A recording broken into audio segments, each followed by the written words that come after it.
Really? Like, no fun at all? You just don't like fun? Hey, BC WrestlePod fam, look who it is. It's the Bro Review, folks, minus Andrew. Unfortunately, he's not here tonight. He actually subbed in for me last night on the Just Three Gents, but we've got Mikey, we've got Jesse, we've got JVL. We're all back and have washed the stink of New Jersey off of us. It is amazing to be here. Quick little things up front first. If this is your first time here and you don't understand what's going on, we review wrestling shows. This one specifically is Ring of Honor. We're here to give you our opinions on this episode 65 of Honor Club, and tell you what matches happened, whether we like them, all that great stuff. If you've been here before, we're so happy to see you. Why didn't you come to the con and see us? Anyhow, we're really excited for you to watch this now. We're all re-energized. We've met a lot of great wrestlers, including some that were on this episode. Was really cool, and we're excited for you to join us on the journey as we go. If you haven't already, subscribe to the channel, click that alert bell to make sure you get all of our weekly content. Also, follow us on socials, watch us on Twitch, watch us on other places as we do live reviews there. Join our Patreon. Make sure that we can actually go to more of these cons because we made such a good impression as a group on these promoters, even though I definitely denigrated New Jersey multiple times, that they want us to come back and do other things. And as usual, if nothing else, share the videos around, drop us a comment, let us know you're there. We really appreciate all that stuff, and maybe you can buy some merch while you're at it, because we really would enjoy that. As I said, we've got Mikey, we've got Jesse, we've got JVL. We're putting our hands in to observe the Code of Honor. Oh, Mikey, you're not going full heel this time. You're actually going to do it, not kick that away. I'm still riding on Cloud 9 for the convention. We'll see how that lasts. We will. But you know what? Who else is riding on Cloud 9 right now? J.D. Drake, and we're going to tell you why at the top of this show. He is like, I'm going to be here. I'm going to be the workhorse man, not workhorse men, and that's okay. I can be here to take care of it. And who appears from the other side? A man who has found his personality. Goddamn, Anthony Henry, the injury, as bad as this is to say, was the best thing for you. You have found a reason for people to boo and like you. Was it wonderful to see Anthony Henry back, boys? Surprisingly, yes. I was very happy because I was very concerned J.D. Drake was going to get lost in the singles rotation because they seem to do that with their talent. But having Anthony Henry come back, the new graphics on their merch is really cool. I was surprisingly, shockingly happy to see him. I'm glad he's back. I am also very happy to see that we have the workhorse men, not just a workhorse man. And full disclosure, I may or may not have bought that t-shirt. I'm just putting it. Again, I'm not surprised. All of us kind of looked at it and were like, yeah, it's just too good. It really is. And honestly, had we had that for the con, it would have been just as good as the hockey jerseys that Mikey bought us that I almost wore tonight, but it's a little too warm. Thankfully, spring is here. Speaking of springing forward and jumping into the mess here, we had Kyle Fletcher back on our screens. Kyle Fletcher, who we saw at New Jersey Wrestle Show and is, we hate to say it, Kyle, one of the sweetest people in the world that we actually got to talk to briefly. He was mystique. Very much, but he was taking on London Lightning in a proving ground match. And gentlemen, London Lightning is getting some sort of jobber push here, and I'm all for this. This was an amazing way to start the show. This was one, I have a few, but this was one of my matches of the night. It was way more competitive than I was expecting. It was one of those, the proving ground match. Okay, it'll do what it's supposed to do, and we'll kind of see it from there. But it over-delivered for me. I really appreciated Riccaboni giving us the timing updates as we're going through it, giving that sense of urgency. This was fantastic. Great way to start the show. Almost like he listened to you from a couple reviews ago to put a timer on these things. I feel that they're listening. I really enjoyed this match, and I was really glad that this proving ground match actually came close to the time limit draw, too, which was really nice to see Kyle Fletcher have to start pulling everything out of the bag to get this done and to prevent a championship match from down the road. This was a nice way to open up the show. I thought, I keep forgetting the name of the move, but literally just like when Kyle Fletcher picks up London Lightning, just drops him, like picks up. It's stalling brainbuster. Yeah, the stalling brainbuster. I'm like, well, damn. I'm like, holy. And it was taken really very well. Like flush on the shoulders. Yeah. We need to give London Lightning his flowers when it comes to selling. Yes. Oh my. And also to Kyle Fletcher for allowing him to have that fun babyface comeback right in the middle of this, even though we're doing a 10-minute match. I did write a few things down here at Caprice saying this is the ground to prove it on for a proving ground match. A little on the I nose. actually love that. And then, we got very close to 10 minutes here. Wonderful comeback. Yeah, I love the detail that Ian was also giving with or Caprice was giving with his leg is a little bit strained out. It's stuck out. It's not bending as much. He's definitely feeling that brain buster. He's getting stingers that he's giving it more weight for what's been going on there as London Lightning is selling like a mad. He's like Dolph Ziggler levels of selling there for me. That's some high praise. He really is. Amazing. He still is. I would love to see London Lightning get out of that tag team bit with the jobber tag teams and maybe move into trying for a mid-card title like that, going against a couple other people, building himself up and becoming a major part of this locker room, because he's the future of what this business is going to be. Agreed. Then we get what we were set up with in our first promo. We then get the Work Horsemen together at last. Anthony Henry also wearing the Bi-Conics colors in his hair, if no one noticed. Taking on SAP, Angelo, and Serpentico. And this, again, was a way more competitive match than I thought we were going to get out of this, and honestly was so happy to see SAP in a match with other heels than the Mama's Boys. I was excited for this match. I don't know about you two. Did you feel like this drew you in until about the end? This match, again, like the one before it, definitely over-delivered. I was really happy. I was getting very nervous at the end because I thought Workhorsemen in their return match are going to lose. But they didn't. They got the win because a little bit of the schmoz ending. But you know what? I'm okay with that because it protected SAP. It gave the Workhorsemen a win on their return. This was my match of the night, actually. And I don't do that very often with tag matches. But this was so well worked. It was so competitive. I was actually happy to see Anthony Henry back, regardless of John in the back of my head going Create a Wrestler 7. And while I may not appreciate fun, I had a good time with this match. I have to agree with Jesse here. This was probably my favorite match of the whole entire evening too. Not only because this was more competitive, as you said, JVL, than it was, but on top of that, we got what I love about the Workhorsemen, and there's just small bits of comedy, like the chop off between JD and Serpentico. Serpentico is just JD just looks at him and is like, "Oh, you messed up now." Well, bam! Well, and also so the bits loud. I know. So loud. And the bits of comedy with Anthony Henry on the outside the tag ropes, where he's going to checking on Serpentico, making sure he's okay, acting like he's a babyface and and moving it off, just playing the crowd like a cheap fiddle. He found personality. But also, my MVP of this match was Serpentico. Agreed. Moving everywhere, taking all the damage, really being that kind of big thing to set up the hot tag with Angelico. Thank you, John Cruz. Thank you, Serpentico. You are true. He's later tonight. What? He's later tonight. Oh, he is later. That's very true. Just Serpentico was there, and then Serpentico shows up again. It's like a lot of changes. I hope he got paid 3 times. But this was crazy good. I'll agree with you. This is a match of the night candidate, especially for me as well. We then get someone on our screens that was teased earlier, but that they have not used other than on commentary for Rampage in quite a while in Daddy Magic Matt Menard. And I wrote this down here.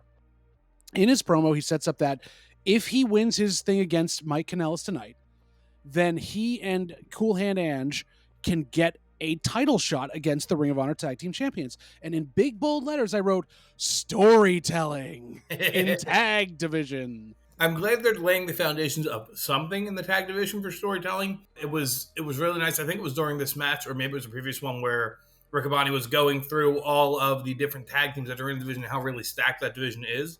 Yeah. I don't know much about Matt Menard. This was okay for a promo. Besides this, storytelling aspect was great. But it did its job. It served its purpose. Basically, what you need to be clued in with this is that he was calling out stuff about his partner, who is now in kayfabe, but also in real life, has gotten pregnant with Ruby Soho. And so they are together taking care of her. She has stopped wrestling. He has gone to be with her. Again, we don't know if this is truly real. Those two have been dating behind the scenes. So that's been a storyline and collision for the last year almost, getting to that point. So him setting this up going, he's not here tonight. He's obviously out taking a Lamaze class or being, some sort of daddy thing. Furthers that storytelling, but also sets up, we're here in ROH, we're doing this thing. And Daddy Magic Matt Menard was part originally of someone who was in NXT and a couple other places in the Indies called 2.0, who are an amazing Canadian tag team in the vein of the early Rockers and stuff like that. So they're very, very good. To see them used is wonderful, but he's been really used as a commentator more often now because he fits that role also very, very well. But luckily we get to see him later on in the evening because, Jesse, you're a frequent watcher of ROH, right? I would say so, yes. So after about the second match of the night, what stretch we're getting into for the rest of the evening, right? I wanted to say this at the top of the review. After the tag match with the Horsemen, everything went downhill. Everything. So I'm not saying it went fully downhill, but you know that we've entered the Squatch den because we're into like Squatch after Squatch after Squatch for all of this stuff. And it gets hairy, it gets smelly. We're going to get through it. We start off with a Squatch where Nyla Rose is taking on Rhea von Slasher. And as I've said before with women's Squatches, this still was more competitive than any other Squatch was on the thing, even for as short as it was. Giving Nyla a powerhouse to work against was a fun difference than the stuff she's done for the last 2 months. I had fun watching this. Did you enjoy this? I know fun and me don't really mix well, but I there know. are 3 Squatch matches tonight, and the notes I wrote are this one, fun Squatch match. I really enjoyed it. This one was good. Then the next one was bad Squatch match, and then the following was terrible Squatch match, but we'll get there. It's like a building block down, like nesting dolls that kind of come together in the wrong possible order. Mikey, were you excited to see Nyla Rose back on our TV screens and squatching another powerhouse? Yes. I had to think about that because I've been going back and forth with this because commentary made sure to make a point of this, that this would be Nyla's 4th or 5th straight win, right? She'd be right at that point where she can call her shot. Which I'm like, you know what? I would not be mad of a repeat of Athena versus Nyla or even Billy versus Nyla. I think I just want more of the feud that we got between Athena and Nyla and all of, MIT, because it was fantastic. I enjoyed this. I love it. Nyla Rose can do no wrong in my eyes. Give me more of Nyla, please. I'd love to see her call out like the tag team champions and take the tag team titles by herself. That'd be amazing. That would be hilarious. She probably could, too. She probably could. We then get a taped promo. And I usually don't talk about the taped promos on this one, but this is Marina Shaffir announcing that she's coming to ROH. And everything inside me goes 2 things. 1, I'm excited for her to come down to ROH. She fits that mold of the best worker out there. A lot of strikes and submissions. Could be great to start a women's pure division around Marina Shaffir. Would be a lot of fun. The second thing going through my mind, and it's kind of 2A and 2B. 2A was, oh good, they taped the promo because she's as good as Roddy on the mic, who's her husband. And second, is that really her son? Or is that just a random kid? And if it's a random kid, that looks like she kidnapped him to take him into a fight den. So I'm not sure about that. Mikey, I will let you go first on this one. I can already tell where this is going to go. Who knows? Jesse might surprise me and we might actually agree. Still 50-50 on that one, but I actually really like this promo, this tape vignette, because if you know anything about Marina Shaffir's personal life, she has gone through a lot to get in here, to go from the world of MMA to the world of wrestling, and also having to do so with English not being her first language either, too, and just everything. Yeah. Go ahead. She had a tough immigration process too, coming over That part. as well, because her family getting here out from a war-torn country it's all crazy. She deserves everything she's worked for in this, but I'm just excited to have Marina come here because already, just because of the style that Marina does, I immediately have a couple names in mind, obviously outside of Billy and Athena, because, there are faves here. I would love to see Marina go up against, pretty much anybody. Layla versus Marina is at the top of my list. Mercedes versus Marina is also there. This is Mercedes Martinez, not Mercedes Moné. No, because Mercedes Moné is... Go check out the Dynamite review because I had a lot to say about that. We understand. But yeah, I could even see her taking Rachel Ellering at the same point too. Exactly. Which is a fun match. I'm excited to have more women in the division, especially after the conversation a certain person at the convention and I had about the women's division in ROH. Not going to say names because I don't want to get them in trouble. But yes, let's get more and let's do more with our ROH women. We will. Jesse? I don't have much experience with Marina Shaffir. I think I've watched them wrestle once, and I was somewhat impressed by their work, but it wasn't enough to go much on, or there wasn't enough for me to go on with it. I absolutely love this promo. Like this made me feel good inside, and probably because there was no fun involved, it was just serious. But I really enjoyed this. I was very happy to see this. The production quality was really good. I'm excited to see what they're going to do with Marina Shaffir. I was over the moon about this one. This was fantastic. So we're calling it now. Jesse's second favorite ROH women's wrestler, behind Billy Starks for obvious reasons, is now going to be Marina Shaffir. You think so? 100%. She hates fun. In all honesty, I'm excited for Jesse to get to experience more of Marina Shaffir because for those of us that got to see her in another promotion and the bit of where she pretty much almost ran Dark and Elevation towards the end of its run too. Mm-hmm. She's great. I'm excited. I can't wait. And I can't wait to see what Jesse thinks of her, because when I say she hits hard, it's not an understatement. She will knock girls out left and right. And she doesn't like fun. She does Allegedly. not. And she doesn't wear. She also doesn't wear shoes. So obviously, the the thing. fun stuff with Toni Storm. But we're gonna move away from Marina Shaffir. We're gonna move on to, as Jesse had said before, Mikey, if you didn't hear, the Squatches in. I'm calling this part of this night because it's always like this. The Squatch Cave. We've entered it. It's stinky. It takes a while. We have to get through it. They went from funny Squatch. That's true. Funny Squatch to bad Squatch to terrible Squatch. Jimmy Jacobs returns to take on Satnam Singh. And you know what? I'll find the pearl in this. Jimmy Jacobs bumped like a madman for Satnam Singh and took a 10-foot choke slam. I'll give him all the credit for that. He made him look like a monster. The man still can't move. Satnam Singh has a lot of ways to go. How are you guys feeling about this? Could have canceled it. Could have skipped this match, and I'll save my overall thoughts of tonight till the end. But the best part of this match was them clearly hitting the wrong pyro button for Jimmy Jacobs coming out, because it just kept going off. Like, It was like Fight Forever. It was like playing Fight Forever. We just spam the fireworks button. That's it. That's all I've got for this. Like, there's no saving grace for me. This is what I wrote. Yep.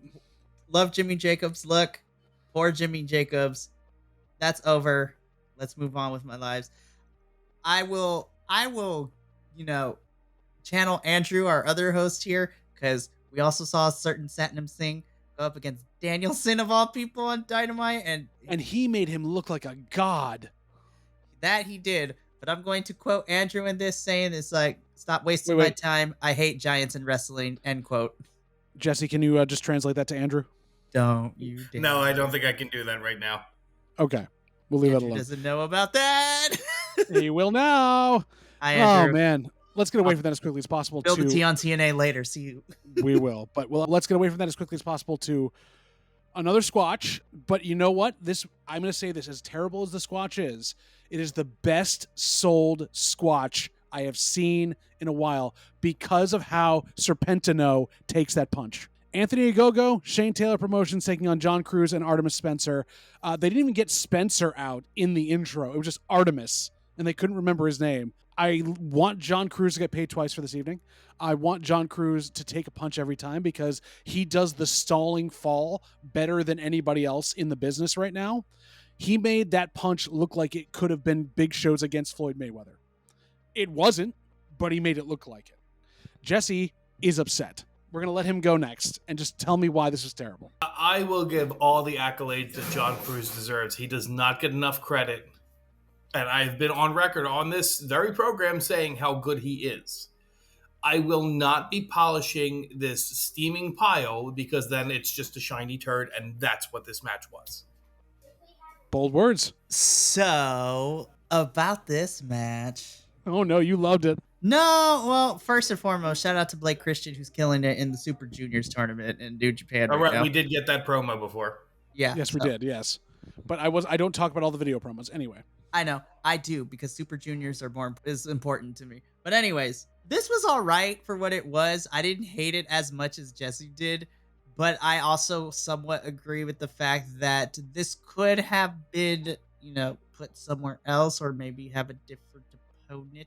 Honestly, I would rather not recorded, not played, not shown. Or hear me out. Or I actually would have preferred it if it was one-on-one. I don't know how they would have done it, but Shane Taylor versus John Cruz would probably be more exciting to watch. But again, I know why we had this match, because we're trying to keep pushing Anthony Ogogo in ROH in this tag team division, which I'm not against, because while he's still not a great wrestler because he's still very green, I also don't blame him and for the stuff he had to do with the booking leading into Cody Rhodes versus the World and solving racism in one. I was just saying when he solved racism. Yeah. He solved racism in one promo. This was all right. I didn't hate it. I'm cautiously optimistic. I like Shane Taylor. I want Anthony Ogogo to succeed, but we got to figure out something, because now that Anthony's teaming with Shane poor Lee is getting jobbed out to lose matches on other places. It's true. But Jesse, also, you're saying that it's a shiny turd that's been polished up. Reminded me of this. It had good packaging because Caprice gave Anthony Ogogo his logo for his next shirt. Caprice at the end goes, I think Ian goes, what can they do to deal with Anthony Ogogo? And Caprice goes, wear a helmet. No jaw is safe. And I'm like, you That's pretty just good. gave Okay, him a I shirt. like that from a marketing standpoint. Yeah, he gave him a shirt. There we go. So, All right. I will, for both of your sake, and because you're more familiar with Anthony Ogogo, I will give him some time. I really liked his first promo when he came out. I enjoyed that. This was The not a Webbish step one? in the right direction. If they continue this trend, then he's going to quickly be, in my mind, Anthony Ogogo away. Which happened on his run earlier in the last couple of years because, again, he was pushed super hard. Then Cody Rhodes fixed racism in his promo against him because it was going to be a thing, and the match was never good. But we'll leave that alone. He comes to the boxing world. He'll figure himself out. Two men who have been wrestling for 30 years combined got in the ring next. This was teased earlier on. If Daddy Magic can beat Mike Kanellis, then he and Cool Hand Ange can get a title shot in this. And Mikey, you missed this. I wrote in big letters during that, storytelling in the tag division. I loved this. I loved Ian getting on and going Papa Magique and saying it in French because they were in Canada for this one and like getting all that going because he's right up there. And I just, everything, I didn't write about a lot of the moves. I didn't write about anything else. I just wrote, why aren't they using Daddy Magic more? He is selling for Kanellis. You've got, Taven at ringside yelling and screaming, but not touching. This was a classic, 2 against 1 against the odds match that came out the way you wanted it to. I got nothing on this one. Matt Taven was the most entertaining part of this match, but it was almost too much because it was distracting me from the match itself. And I actually got maybe 5-6 minutes into the match, and I just lost complete interest in it. More Marina Shaffir is what you need. I'm just saying. I mean, you're not wrong. I wholeheartedly disagree, Jesse. I really like this match. That's okay. I really did. But that's only because, see, as much as 2.0, which is Daddy Magic and Cool Hand Angelo Parker, are meant to be comedic, wrestlers and comedic tag teams, they do have the skills to back it up. And they've been wasted in the Jericho Vortex for 3 years. Everybody gets wasted over there. But this is what I've been wanting for so long because I know how great they are. Daddy Magic is probably the best thing on commentary for Rampage every single week. But and again, as one of the 2 hosts that cover Rampage religiously here on this channel, me and Adolfo have been really enjoying both Daddy Magic and Angelo Parker and what they've been dealing with now. And I'm not going to lie, I kind of think they fit an ROH tag team division. And I'm actually excited to see where we go because, again, they exude a lot of energy. They are like cracked out half the time because they overdo it. Which works with the Kingdom so well because they're also at that level, especially Taven. Look at him trying to throw the powder. Like, he's just like jittery for all that stuff. Seriously. I'm really excited. What the powder was. Yeah. I love him asking. It was so good. I'm really excited to see where this goes because despite all the comedy, these 4 are probably the best current tag teams we have currently in ROH right now. I'm still waiting for Mark Davis to return so we can get that run, but no, but these if they work to their level, if they work to their level, they can get to the level of like Edge and Christian and the Hardy Boys back from the 90s. Like when they're at their peak, they can take a story really well. So, Jesse, I know this wasn't your cup of tea, but I'm hoping you'll give it a chance to see where it goes now that an actual story in the tag team division around the titles is progressing, which may bring us to something good. So I'm happy you saw that part. Let the record state, I don't think it was a bad match. I thought it was incredibly well worked and incredible wrestling was done. It just, at some point, I just didn't care anymore. And that's valid. That's good. And that's good feedback for folks to be there because, if you know that that could have been done as a 7-minute match instead of a 10, then what can we do to add to that? Is there something else, another layer we need to go into the next one? But it's very good to have that. I'm glad to see them using him. That could have been our main event, as bad as it was in that respect, because the main event was utter garbage. But the promo of the night happened next. Just from Athena's line in the emergency mem to Red Velvet, that's what got me. But as soon as Billy took the stage away from Athena, I'm like, I see Jesse there with a microphone in his hand, like, please tell the world what you want. Because our wonderful beloved host Jesse got to interview Billy Starks. That's up on our channel right now. Go and watch it. It is a heartfelt and wonderful interview. You get a lot of good stuff out of it, and Jesse did a great job with it. I can't say enough good things about it. We were so excited that Billy took the time. Is absolutely amazing. Just outside of her character work, in talking with her, she gave me the time, never made me feel rushed. Just a great human being in my experience with her. She called your daughter. I mean, come on. Mikey, how did you like this promo? Again, storytelling. What I want to see, especially in the women's division. This is crazy. Who knew? But this keeps the conversation alive that we've been telling for the last couple of weeks. It's like Queen and Red Velvet versus Billy and Athena. We've been dancing around it. We took it to the next level with this promo, which means I am excited for the inevitable rematch between both of these. Red going after Athena probably, and most likely Queen, as she also stated at the convention when talking to her. She's not done with Billy quite yet, so I'm excited. Eyeing each other across the floor. It was kind of fun. Oh, okay, so I'm going to spill some tea real quick, because when I asked Queen about that, she's like, yeah. First of all, Queen is such a lovely person. It was so nice to have a conversation with her. But yeah, once I brought up Billy Starks, she's like, yeah, I need that rematch with that bitch over there. I was like, yes. You told me that back in our booth, and I immediately got pissed. Like, how dare you? That's Billy Starks. You leave her alone. She's a so good. Yeah, but what you didn't see, Jesse, you had left for a little bit. Billy was raising the TV title up and just in her direction, like it the was whole so time. good. That's great. So I good. love storytelling, even in conventions. Oh my gosh. But yes, so Jesse, obviously I know you enjoyed this promo as well, seeing her work and just like, having the connection now that you're a part of that, which is really fun. Yeah, I love this. This was great. This honestly probably could have ended the night for me here. I agree, and it probably should have, because we had our main event come up, which was an 8-man tag with the Mama's Boys and Premier Athletes against Lee Johnson. Yes, I've missed him so much. And Top Flight with Action Andretti. I did love on the entrance that Lee Johnson was a couple beats too late to really get up there when he was supposed to with the rest of Top Flight. It just kind of spoke to what was going to go on at this point. This was like, let's put over Lee Johnson's show again, until Dante came in, took his shirt off, and went nuts. Like, we knew what the ending was going to be like. We knew it was going to be a breakup and something else. I thought the heels might get a win here and then fight amongst themselves, but no. It was just kind of your standard 8-man tag match that should have been in the middle of the card. We didn't need this. This didn't need to be here. Yes, they were athletic. Yes, they were talented. I cared less about this one than I did the previous one. I said they've lost my interest. I felt like Robert California as soon as the 8 of them came out. Just, you've completely lost my interest. That's a reference right there. There you go. That got me. I think this does a disservice too.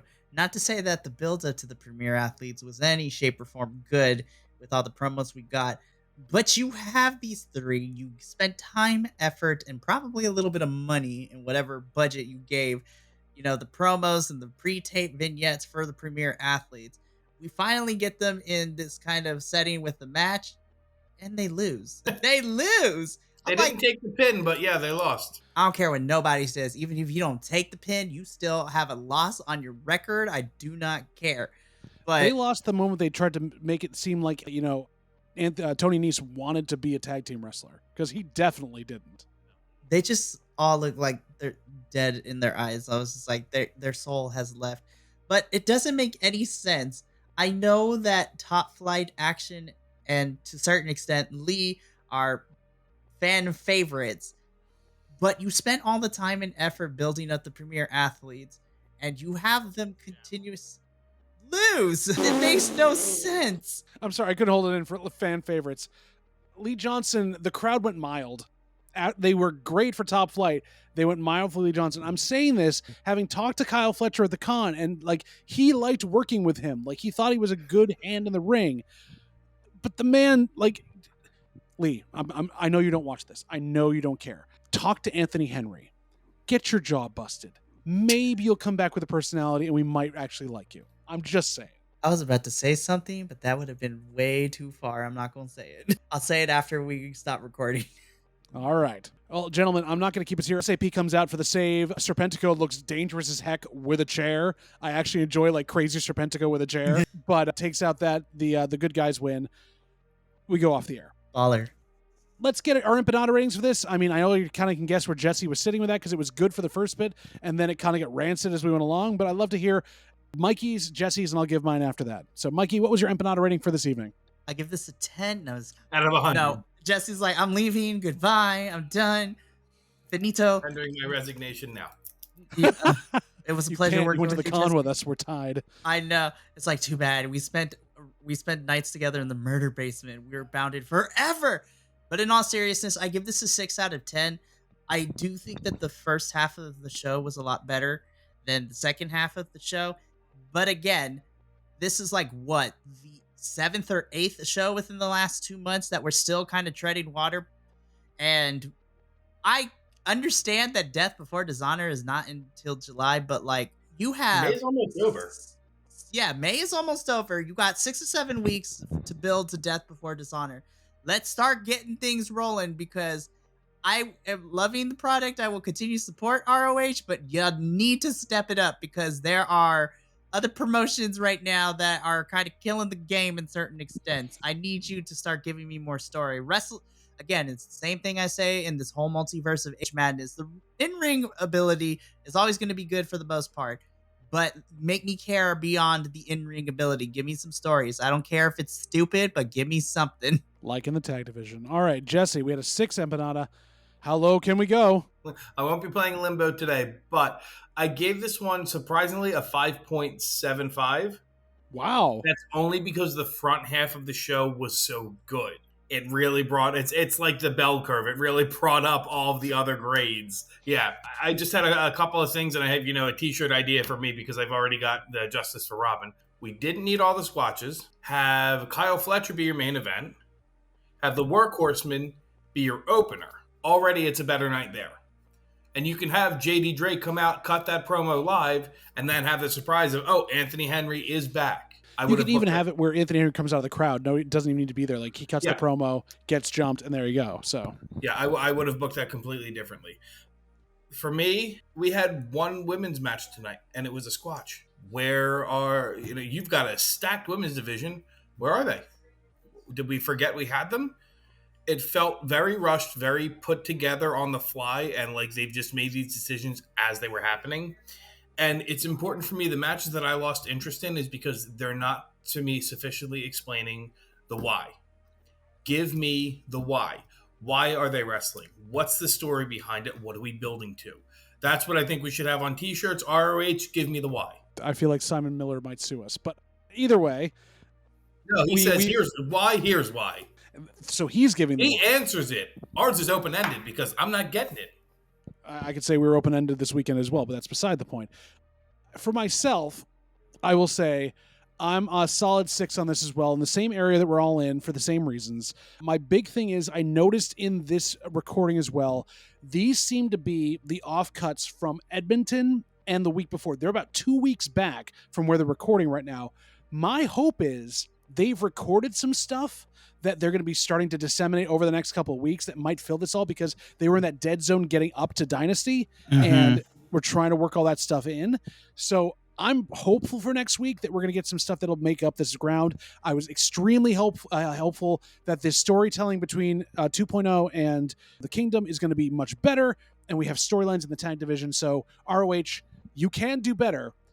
I can't recommend you to all my friends right now. I haven't been able to for about a month. I can recommend pieces, but not the show. But I'm counting on you. I'm hoping Especially after meeting Billy Starks and falling in love all over again. Well, the other thing, too, is ROH, if you are going to have some tapings, I'm going to be judging you very harshly because Collision is coming to my area next Thursday. So hopefully there will be some ROH stuff also. But who knows? And if you're out there, go see Mikey, wear some merch of ours, get it on camera. If you do, we'll feature it in part of the video. We'll show it off. And also, just let us know you're there. Drop us a line. We'd love to see that. Also, if you show up and you support BC WrestlePod, I will be willing to buy you merch if you come say hi to me and Mama LaGuillo, because she's coming with me for this one. Mikey will pay you to be our fan. Show up and do that. What are the bribery laws in California? I mean, under $500. Anyways, well, that's it for all of us. Put your hands in, gentlemen. We have gotten through this episode of ROH. We have observed the Code of Honor. It has been a pleasure to be back with you virtually. I do miss you both in the flesh. Jesse, at least I get to see more often. But Mikey, we do miss the time we got to spend with you. And remember, as always, when you order a blue cheese salad, make sure it's not seafood bisque. But we have to, thank you, Adolfo. That's to Adolfo. when you watch the podcast about us debriefing from the con, there are going to be some inside jokes that will be explained. You will love it, I promise, but you'll enjoy that one. But everyone out there, thank you for joining us tonight. Feed that Cthulhu-esque wonderful elder god that we get you here, and make sure to remember, as always, stay Bi-Conic out there, because we're all Bi-Conic together. We'll see you in the next video. Keep talking, because I need us to keep talking. We'll keep doing that. Keep talking, keep making faces and gestures and movements. Yeah, that's okay. We're doing that. Yeah, and we're doing that one, and then that one, and then that one. That was a quickie. It's a quick show, though. The show was only an hour and 9 minutes. It was. Who's on the phone? Mikey, who's on the phone? Andrew. No, it's not Andrew.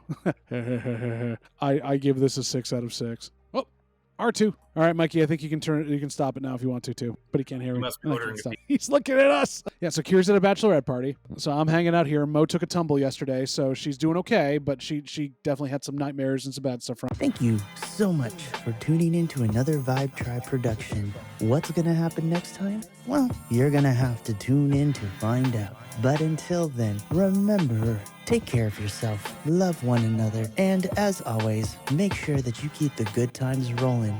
Thank you for being here, and we'll see you next time.